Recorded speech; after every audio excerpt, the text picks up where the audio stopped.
Have you ever wondered why heart disease keeps rising, even when people follow the usual advice?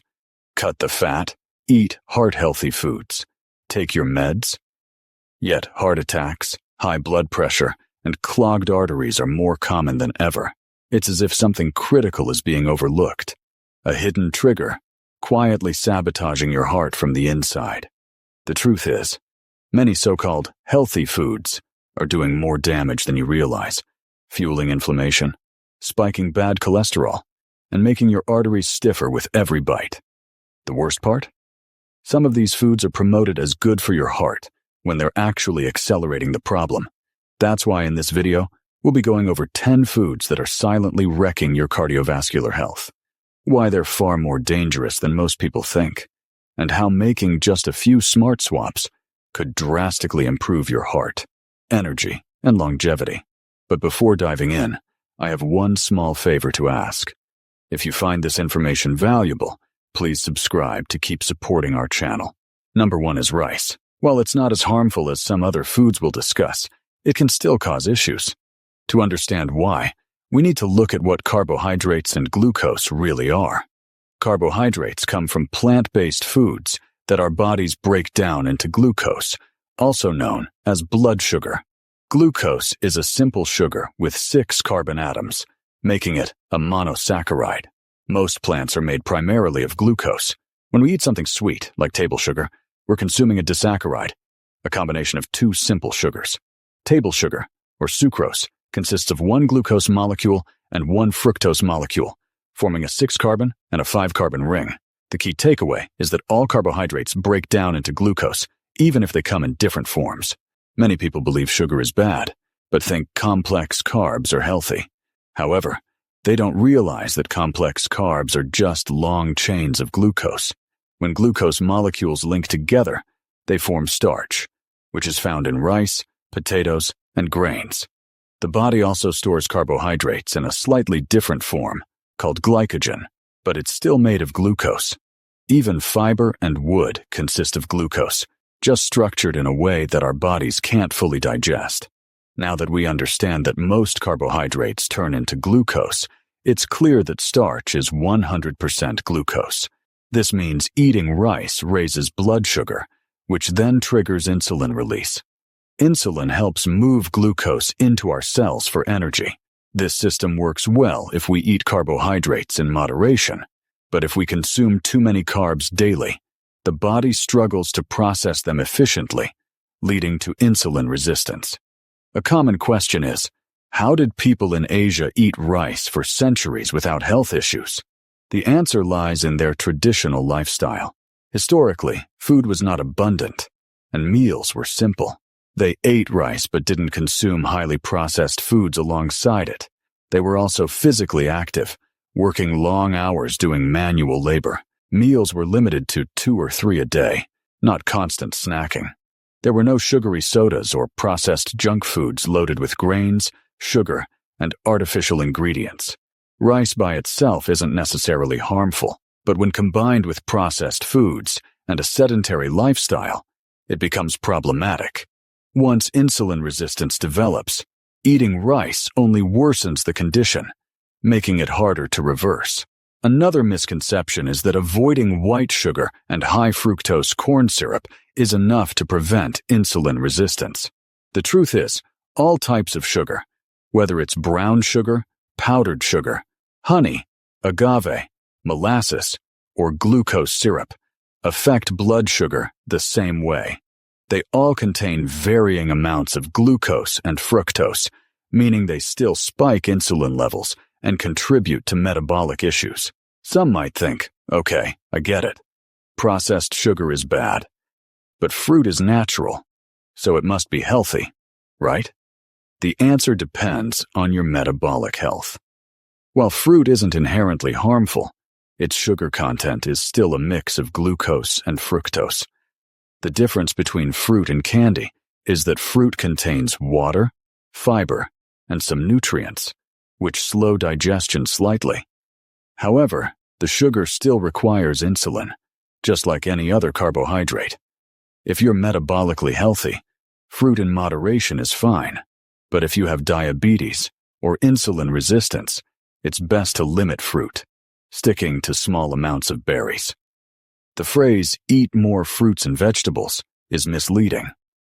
While vegetables are beneficial, fruit should be consumed in moderation, especially for those struggling with blood sugar issues. Starches like rice, potatoes, beans, corn, and tapioca all break down into glucose.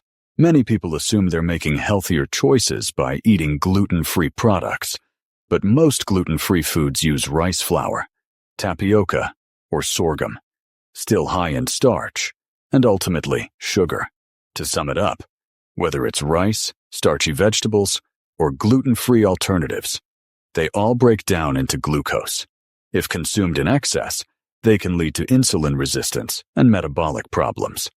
The key is to manage carbohydrate intake and prioritize whole, unprocessed foods to keep your body balanced.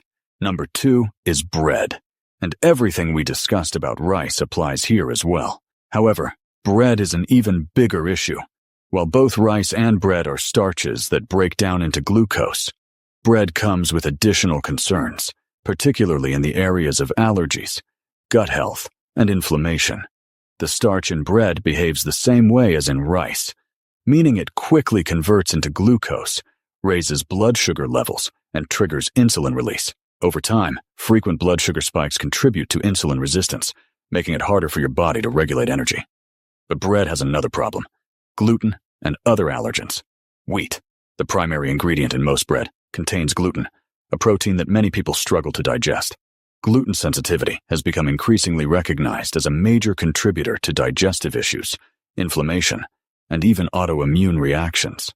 While some people are diagnosed with celiac disease, a severe autoimmune response to gluten, many others experience milder forms of gluten intolerance without even realizing it. Some of the most common symptoms of gluten sensitivity include bloating, stomach discomfort, fatigue, joint pain, brain fog, and skin issues. Even if you haven't been officially diagnosed with a gluten allergy, cutting out bread and wheat for a few weeks may reveal whether it's affecting your health. Many people who eliminate gluten report improved digestion, better energy levels, and reduced inflammation. One of the biggest concerns with bread is its impact on gut health. The modern diet is filled with processed wheat products that contain additives, preservatives, and refined flours, making them even harder on the digestive system. Poor gut health often leads to chronic inflammation, which is linked to a range of diseases, including cardiovascular disease, autoimmune conditions, and even mental health disorders like anxiety and depression. Inflammation is the body's natural response to injury or infection, but when it becomes chronic, due to diet, stress, or environmental toxins, it can wreak havoc on overall health. Bread and other wheat-based products often contribute to this cycle because they irritate the gut lining, triggering an immune response. Over time, this ongoing inflammation can contribute to heart disease, high blood pressure, and metabolic disorders. While rice and bread both fall into the carbohydrate category and affect blood sugar levels similarly, bread often comes with added ingredients that make it even worse. Many commercial bread products contain preservatives, artificial sweeteners, and processed oils, all of which can negatively impact health. Another key difference is the frequency and form in which people consume these foods. Rice is often eaten as part of a meal, balanced with proteins and vegetables. Bread, on the other hand, is frequently eaten in processed forms like sandwiches, bagels, and fast food. These combinations often include unhealthy fats, added sugars, and highly refined ingredients that further contribute to weight gain, insulin resistance, and inflammation. Additionally, the way wheat has been grown and processed over the years has changed significantly. Modern wheat is highly refined, stripped of its natural fiber and nutrients, making it a poor choice for anyone trying to maintain good health. Traditional wheat, such as the kind used in ancient breads or sourdough, was fermented and easier to digest. Today's processed wheat, however, lacks these benefits, making it much harder on the body. If you experience digestive discomfort, inflammation, or blood sugar issues, cutting out bread, or at least reducing your intake, could lead to noticeable health improvements. Opting for whole, unprocessed foods and choosing fiber-rich alternatives can help stabilize blood sugar, reduce inflammation, and improve gut health. For those who still want to enjoy bread occasionally, healthier alternatives include sprouted grain breads, sourdough, or non-wheat options made from almond or coconut flour. These choices are often lower in carbohydrates, easier on digestion, and less likely to contribute to inflammation. Bread may be a staple in many diets, but its effects on blood sugar, gut health, and inflammation make it a food worth reconsidering. While some people tolerate it better than others, those with digestive issues, allergies, or metabolic concerns should be especially cautious. If you frequently feel bloated, sluggish, or experience unexplained health problems, try eliminating bread and gluten for a few weeks. You might be surprised at how much better you feel. Number 3 is alcohol. Alcohol is often debated when it comes to health. Some argue that small amounts are natural and even beneficial, while others warn about its dangers. The truth lies in how much is consumed and how the body processes it. Our bodies have an enzyme called alcohol dehydrogenase, which helps break down alcohol. Because of this, small amounts of alcohol are not necessarily toxic. However, when alcohol consumption exceeds what the body can handle, it becomes a serious burden, especially on the liver. Unlike other substances that can be processed by multiple organs, the liver is the only organ capable of breaking down alcohol. When alcohol enters the bloodstream, it circulates through the entire body, affecting every cell. But until the liver can fully process and neutralize it, the alcohol remains in the system, creating stress on multiple organs. Many substances that are safe in moderation become harmful when consumed in excess, and alcohol is no exception. A glass of wine on occasion may not cause harm, but a bottle of wine daily is a major problem. Excess alcohol consumption leads to fatty liver disease, which is one of the key drivers of insulin resistance and metabolic dysfunction. Traditionally, fatty liver was associated with alcoholism and called alcoholic fatty liver disease. However, in recent decades, most cases of fatty liver are actually non-alcoholic fatty liver disease, primarily caused by excessive sugar and fructose consumption. Fructose, found in table sugar, high fructose corn syrup, soda, candy, and processed foods, behaves similarly to alcohol inside the body. Just like alcohol, fructose can only be processed by the liver, and in large amounts, it leads to fat accumulation in the liver. This means that drinking too much soda or eating too much sugar can damage the liver, just as alcohol does. Once the liver fills up with fat, it becomes insulin resistant, which sets off a chain reaction in the body. Because the liver is the central hub of metabolism, insulin resistance in the liver can lead to abdominal fat accumulation, higher blood sugar levels, and increased risk of heart disease. If you choose to drink, some types of alcohol are less harmful than others. Pure liquors like gin, vodka, whiskey, rum, and cognac are distilled, meaning the sugar content is removed during the evaporation process, making them essentially sugar-free. However, mixing liquor with sugary sodas or syrups completely cancels out this benefit. Wine is a moderate option, as it is made from fermented grapes, which are naturally high in sugar, but during fermentation, much of the sugar is consumed by yeast, leaving only a small amount behind. While lower in sugar than beer or mixed drinks, wine still contains some residual sugar.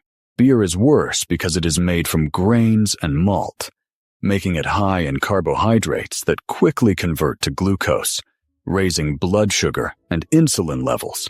Even though beer has less alcohol than liquor, the carbohydrate load is much higher, making it more harmful for metabolic health. The worst option is mixed drinks and cocktails, as they combine alcohol with large amounts of sugar, overwhelming the liver with two harmful substances at once. A cocktail made with fruit juice, soda, or syrup delivers both alcohol and sugar in excess, making it far worse than drinking liquor or wine alone. Interestingly, sugar might be even more dangerous than alcohol for several reasons. You can feel the effects of too much alcohol, making it easier to recognize when you've overdone it. But sugar has no immediate warning signs. It is highly addictive, and people often consume far more than they realize. Excess sugar leads to long-term health issues like diabetes, obesity, fatty liver, and heart disease, all without the obvious short-term impairments caused by alcohol. Alcohol consumption, especially in large amounts, puts stress on the liver, contributes to fatty liver disease, and increases insulin resistance, all of which raise the risk of heart disease. While moderate drinking may not cause immediate harm, regular or excessive alcohol intake has serious long-term consequences. For those who choose to drink, limiting alcohol intake and opting for lower sugar options like pure liquor or dry wine is a smarter choice. However, if you already struggle with insulin resistance, metabolic issues, or fatty liver, reducing alcohol and sugar can be one of the best steps toward better health. Number 4 is ultra-processed foods.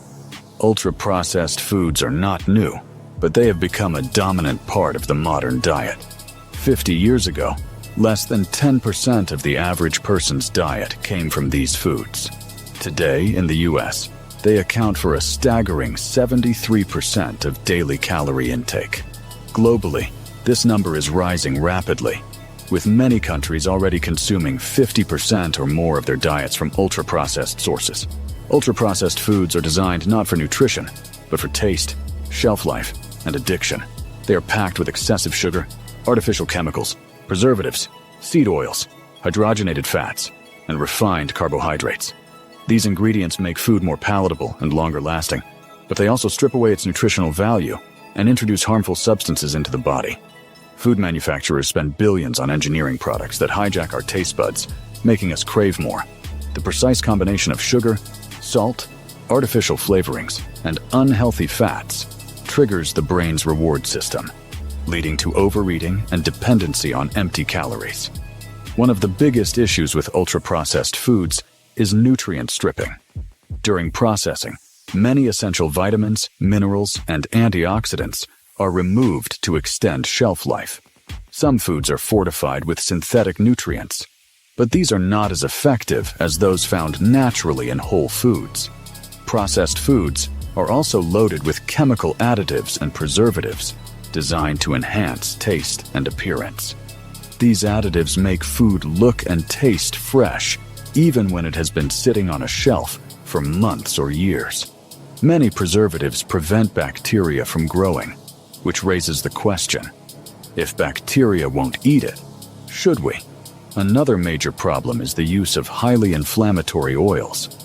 Seed oils such as soybean, corn, and canola oil, along with hydrogenated fats, are commonly found in processed foods. These cheap, chemically altered oils contribute to heart disease, insulin resistance, and other chronic conditions. Over time, consuming these oils leads to metabolic dysfunction, weight gain, and inflammation. Ultra-processed foods also promote overeating. The body craves nutrients, not just calories. When we eat processed foods, we get plenty of energy, but very few essential nutrients, leaving us feeling unsatisfied. This leads to overconsumption and increases the risk of obesity, diabetes, and metabolic disorders. The lack of real nutrition in these foods forces the body to keep searching for what it actually needs, creating a cycle of constant hunger and poor health. The food industry prioritizes profit over health. Natural nutrients react with air, heat, and light, causing food to spoil faster, so manufacturers remove them to extend shelf life. Nutrient-dense foods can change in taste and texture, which is undesirable for mass production. By processing food heavily, companies can use low-cost ingredients and fillers, maximizing their profits while leaving consumers with food that is high in calories but low in essential nutrients. The modern diet is calorie-rich but nutrient-poor, contributing to a global health crisis. People are eating more than ever, yet nutrient deficiencies continue to rise. The body signals hunger because it is not receiving the necessary building blocks for health, leading to chronic overeating and metabolic dysfunction. This widespread pattern is fueling conditions like insulin resistance, heart disease, and obesity. While avoiding all processed foods is unrealistic, minimizing their consumption can significantly improve health.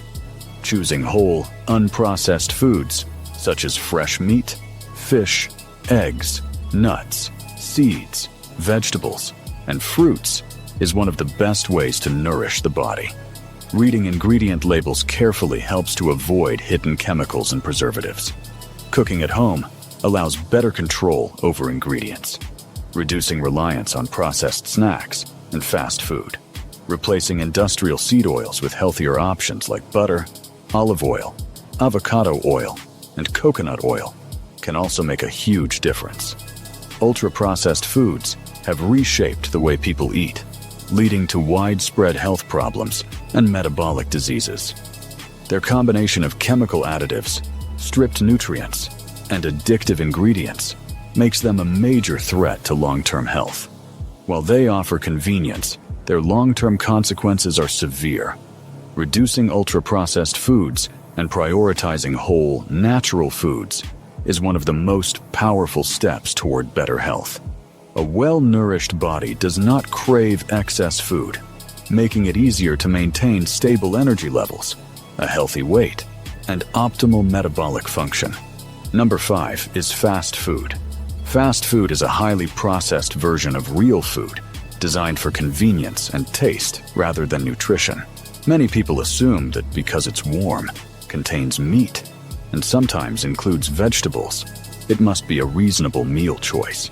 However, fast food is carefully engineered to be cheap, addictive, and calorie-dense, often at the cost of health. A fast food meal looks like real food, with a burger that appears to provide protein, a bun made from grains, and small amounts of pickles, onions, or lettuce. But when broken down, almost every component is problematic due to excess sugar, refined starches, unhealthy fats, and harmful additives. The bun is highly processed and packed with sugar. Like all refined grains, its starch quickly breaks down into glucose, spiking blood sugar levels. Fast food buns often contain high fructose corn syrup, preservatives, and emulsifiers, making them even worse. The meat used in fast food may contain some protein from beef, chicken, or fish, but it is nowhere near the quality of real, unprocessed meat. Fast food meats are highly processed with fillers, preservatives, and artificial flavor enhancers. Many chains use cheap, low-quality cuts that are fried or cooked in inflammatory seed oils, adding unnecessary fats and harmful compounds. French fries are another major issue. They are pure starch, meaning they break down into glucose, just like sugar. The real danger, however, is how they are cooked. Deep-fried and reused oxidized seed oils that cause inflammation, oxidative stress, and arterial damage. Many fast food chains reuse their frying oil multiple times, leading to the formation of toxic compounds and trans fats. Dressings and sauces add another layer of harm, as ketchup, mayonnaise, and salad dressings in fast food meals are loaded with sugar, artificial flavorings, and unhealthy oils. These ingredients add unnecessary calories and spike insulin levels. Sodas and milkshakes are yet another major contributor, as they add massive amounts of sugar and high fructose corn syrup to a meal that is already filled with refined carbohydrates and unhealthy fats. The average fast food meal can contain up to 150 grams of added sugar, far beyond the recommended daily limit. To highlight the dangers of fast food An experiment was conducted in which someone ate 100 hamburger patties in 10 days, while primarily consuming salads. This diet consisted of around 2,500 calories per day, a standard daily intake. For comparison, the same 2,500 calories from a typical fast food diet would contain over 300 grams of carbohydrates, only 70 grams of protein, too low for proper muscle maintenance, 100 grams of fat, mostly from unhealthy processed sources, and 150 grams of added sugar, close to what the average person consumes daily. This means that a fast food-based diet is 65% carbohydrates, while protein makes up only 9% and fat 25%. While these ratios match common dietary recommendations, they are based on low-quality, highly processed ingredients that make them terrible for metabolic health. Fast food meals spike blood sugar and insulin, contributing to fat gain, insulin resistance, and diabetes. The constant consumption of processed carbs and sugars overwhelms the body's ability to regulate blood sugar, leading to metabolic dysfunction. Highly processed oils, refined grains, and artificial additives in fast food trigger chronic inflammation, which, over time, contributes to heart disease, high blood pressure, and obesity. Fast food provides empty calories, plenty of energy, but very few essential nutrients. Since the body craves real nutrients, people who eat fast food tend to overeat, searching for missing vitamins and minerals that their bodies aren't getting. While the occasional fast food meal won't ruin health, frequent consumption has serious consequences. Reducing fast food intake and prioritizing whole, unprocessed foods such as grass-fed meats, fresh vegetables, and natural fats is a better approach. Avoiding sugary buns and fries, replacing sodas with water, and choosing grilled options over fried can make a difference when eating out. Preparing meals at home allows for control over ingredients, eliminating hidden sugars, processed oils, and artificial additives. Fast food is designed for convenience, affordability, and taste, but at the expense of health and nutrition. While it looks like real food, its ingredients are highly processed, filled with hidden sugars, unhealthy fats, and addictive additives. The combination of refined carbs, seed oils, and artificial flavors makes it one of the leading causes of poor metabolic health today. Reducing fast food consumption and focusing on whole, nutrient-dense foods can improve energy levels, stabilize blood sugar, and support long-term health. Number 6 is seed oils. While all plant-based oils might seem similar, the way they are extracted, refined, and consumed makes a massive difference. Seed oils, also called vegetable oils, are extracted from soybeans, canola, rapeseed, corn, and other seeds or grains. These oils pose two major problems. The first is their high omega-6 fatty acid content.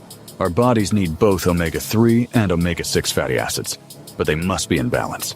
Ideally, they should be consumed in a 1-to-1 ratio, but seed oils push omega-6 intake far beyond that, creating an unhealthy 20-to-1 ratio or higher.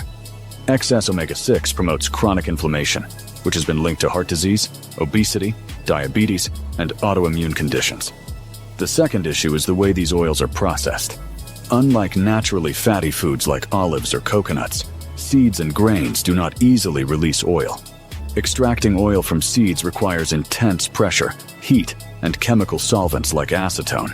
This process oxidizes the oils, making them rancid and inflammatory before they even reach the bottle. To make them palatable, manufacturers bleach, deodorize, and refine them, stripping away natural flavors and nutrients. Nearly 99% of the vegetable oils consumed worldwide come from just 3 sources: soybean oil, which is extracted from soybeans; canola oil, derived from rapeseed and often genetically modified; and corn oil, made from corn, a grain that is heavily processed. Because these raw materials don't naturally produce much oil, They require extreme heat, pressure, and chemical processing to extract and refine them. The result is a flavorless, damaged oil that can sit on shelves for years without spoiling, a sign of how unnatural it is. Not all plant-based oils are bad. Some are extracted without excessive processing, keeping them nutrient-rich and stable. Extra virgin olive oil comes from naturally high-fat olives, meaning a simple press releases the oil without the need for extreme heat or chemicals. It retains natural antioxidants and polyphenols, which help protect against inflammation. Coconut oil is another healthy option because coconuts are naturally rich in fat and require minimal processing to extract oil. It is high in stable, saturated fats that resist oxidation, making it a much better alternative to processed vegetable oils. Other cold-pressed oils, such as avocado, walnut, and even cold-pressed canola oil, retain more of their natural properties, though they often have a strong flavor that some people may not prefer. Seed oils are found everywhere, even in foods where they might not be expected. They're commonly used for deep frying in fast food restaurants, added to processed snacks, crackers, and chips, and found in salad dressings, sauces, and condiments. They are also widely used in store-bought mayonnaise, baked goods, margarine, and butter substitutes. Because of their widespread use, avoiding them entirely can be difficult. But making simple swaps can significantly reduce their harmful effects. Choosing extra virgin olive oil for drizzling and low-heat cooking, using coconut oil or grass-fed butter for high-heat cooking, and opting for avocado oil when a neutral taste is needed are all healthier alternatives. Checking ingredient labels on packaged foods and avoiding those containing soybean, canola, and corn oil can also help minimize exposure. Seed oils are among the most widely used yet harmful ingredients in modern diets. Their high omega-6 content and harsh processing make them inflammatory, contributing to chronic disease. While not all plant oils are bad, the key is to choose minimally processed oils that retain their natural benefits. Replacing seed oils with healthier alternatives like olive oil, coconut oil, and cold-pressed oils can reduce inflammation, improve heart health, and support long-term well-being. Number 7 is fried food. Fried food is often labeled as unhealthy, but the real issue isn't just the frying itself. It's the type of oil used and how it's treated. Many fast food restaurants and home kitchens rely on highly processed seed oils for frying, which are already problematic. What makes things worse is that these oils are reheated and reused multiple times, increasing their toxicity and harmful effects on the body. Most fried foods are cooked in soybean oil, canola oil, corn oil, or other vegetable oils. These oils are highly processed, chemically extracted, and loaded with inflammatory omega-6 fats. When exposed to high heat, they become unstable and oxidized, producing harmful free radicals that contribute to cellular damage and chronic disease. In fast food chains and restaurants, frying oil is often reused for hours or even days, making it even more dangerous. Each time the oil is reheated, it becomes more oxidized and rancid, creating harmful compounds that increase inflammation and oxidative stress in the body. Overheated oils generate trans fats, aldehydes, and other toxic byproducts that have been linked to heart disease, insulin resistance, accelerated aging, and even an increased risk of cancer. Starchy foods like potatoes, breaded chicken, and onion rings pose an even greater risk because frying them at high temperatures produces acrylamide, a potentially cancer-causing chemical. The darker and crispier the fried food, the more acrylamide it contains. If you enjoy fried food occasionally, choosing the right oil makes a big difference. Instead of using unstable seed oils, opting for more stable fats like beef tallow, lard, coconut oil, or avocado oil can significantly reduce the risks. These fats are naturally stable, meaning they don't oxidize as easily when heated. That's why coconut oil can sit on your kitchen counter for months without going rancid. while vegetable oils degrade quickly. The best way to reduce the risks of fried foods is to avoid deep-fried fast food, as it is almost always cooked in reused, oxidized seed oils. If frying at home, using stable fats like tallow, coconut oil, or avocado oil can help minimize harm. Limiting fried starches like French fries and chips, which contain harmful acrylamide, is another way to lower exposure to toxic byproducts. Using an air fryer can also provide a crispy texture without submerging food in oil, reducing the amount of oxidized fat consumed. Fried food is not inherently bad, but the type of oil used and how it is handled makes all the difference. The repeated heating and reusing of unstable vegetable oils create highly inflammatory and toxic compounds that accumulate in the body over time. Choosing heat-stable fats and consuming fried foods in moderation can help reduce these risks while still allowing occasional indulgence. Number 8 is margarine. And while it's not as popular as it once was, it's still a major problem. Some brands have made improvements, using oils like olive oil, but don't believe the hype. They aren't using extra virgin olive oil, which has a strong flavor and delicate properties. Instead, they use a much more processed version that lacks the health benefits of real olive oil. There are a few margarine alternatives that are better than others, but you still have to be careful, because most of them contain the same harmful oils we've already discussed. To make an oil solid and spreadable like margarine, it has to go through a process called hydrogenation. This hardens the oil, turning it from a liquid into a solid fat. Originally, manufacturers used partial hydrogenation, which created trans fats. But once scientists realized how harmful trans fats were, companies began shifting to fully hydrogenated oils. However, if you check the labels, you'll still find that most margarine products contain partially hydrogenated oils. When oils are partially hydrogenated, they turn into trans fats, which are far more dangerous than the original vegetable oils they come from. Trans fats change the structure of the oil at a molecular level, making them incredibly toxic to the body. They interfere with the function of mitochondria, which are the energy-producing powerhouses inside every cell.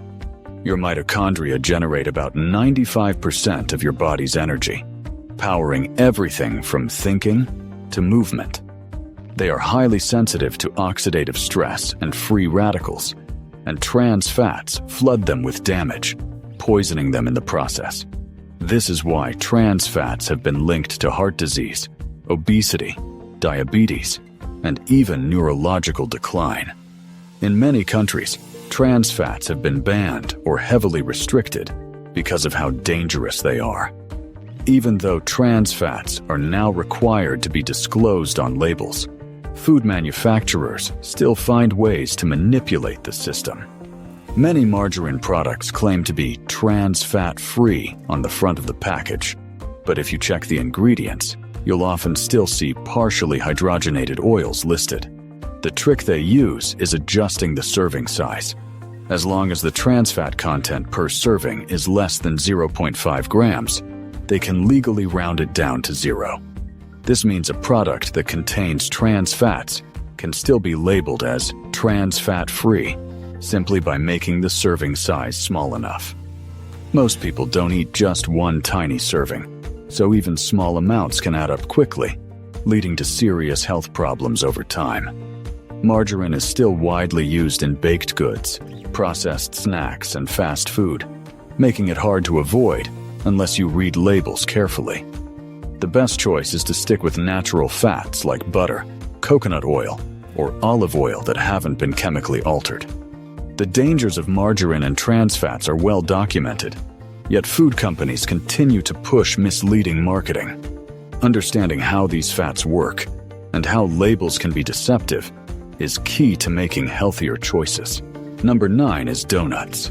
Donuts are loaded with sugar, making them one of the most insulin-spiking foods you can eat. The base of a donut is refined white flour, which is just pure starch, quickly breaking down into glucose and flooding the bloodstream with sugar. On top of that, they contain gluten, which many people are sensitive to. leading to digestive issues, inflammation, and allergies. Then there's the issue of how they're cooked. Donuts are fried in seed oils, the same highly processed inflammatory oils that have been linked to metabolic disease, obesity, and heart disease. But it doesn't stop there. The dough itself already contains oil, so when donuts are deep fried, they absorb even more of these oxidized fats, making them even worse. The deep frying process amplifies all the problems we've discussed with seed oils. When oils are repeatedly heated and reused, they become rancid, oxidized, and filled with toxic byproducts that wreak havoc on the body.